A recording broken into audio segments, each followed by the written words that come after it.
آپ صلی اللہ علیہ وسلم نے فرمایا ایسے لوگوں کو جانتا ہوں اپنی امت میں سے جو قیامت کے دن جب اللہ کے سامنے پیش ہوں گے تو ان کی نیکیاں تہامہ پہاڑ جتنی ہوں گی. ایک بہت بڑا پہاڑ، آپ نے اس کی مثال دے کے، اس کا نام لے کے آپ نے ذکر فرمایا کہ ان کی نیکیاں اتنی زیادہ ہوں گی. پھر آپ نے فرمایا کہ فَيَجْعَلُهَا اللَّهُ عَزَّ وَجَلَّ هَبَاءً مَنْثُورًا. اتنی زیادہ نیکیاں، پہاڑ جیسی نیکیوں کو اللہ تعالیٰ جس طرح غبار کو اڑا کے ختم کر دیا جاتا ہے، مٹی کو اڑا کے پھونک مار کے اڑا دیا جاتا ہے، اس طریقے سے اللہ اس کی نیکیوں کو اڑا دیں گے. صحابہ تو بہت ڈر گئے، کیونکہ صحابہ کا مطمع نظر کیا ہوتا تھا ہمیشہ؟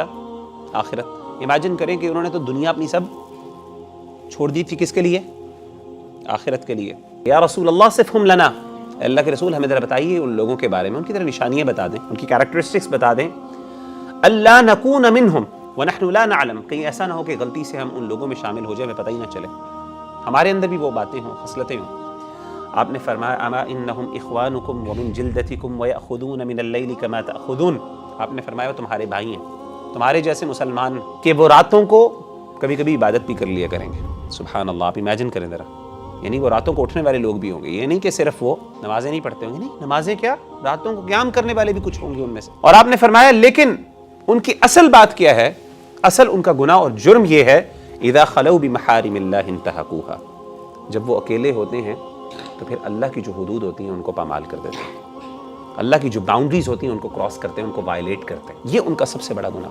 تو کچھ ایسے اللہ معاف کرے گناہ ہوتے ہیں جو انسان کی بڑی بڑی نیکیوں کو ضائع کر دیتے ہیں. ان میں کچھ ایسے گناہ ہیں جو کنسسٹنٹلی انسان اکیلے میں کرتا ہے اور انسان کو اس پہ شرمندگی نہیں ہوتی، وہ ان کو چھوڑنے کی کوشش بھی نہیں کرتا. تو انسان کو ہمیشہ اپنی خلوت، اپنی آئسولیشن کے بارے میں اسپیشلی بہت زیادہ کنسرن ہونا چاہیے. اسی لیے نبی صلی اللہ علیہ وآلہ وسلم وصیت کیا کرتے تھے. آپ نے فرمایا اوصیک بتقوی اللہ تعالی فی سر امرک وعلانیتہ، اے میرے صحابہ میں تمہیں وصیت کرتا ہوں اس بات کی کہ تم نہ صرف اکیلے میں اللہ سے ڈرو بلکہ لوگوں کے سامنے. تو لوگوں کے سامنے تو انسان اللہ سے ڈر ہی جاتا ہے، لیکن اکیلے میں بھی. اور امام احمد رحمہ اللہ تعالیٰ عنہ اشعار پڑھا کرتے تھے. وہ کہتے تھے اذا ما خلوت الدہر یوما فلا تقل خلوت ولكن قل علی رقیب. وہ کہتے جب بھی تم اکیلے ہو نا تو کبھی یہ نہ کہا کرو کہ میں اکیلا ہوں، بلکہ کہا کرو میرے اوپر ایک بہت بڑا نگران موجود ہے. کون؟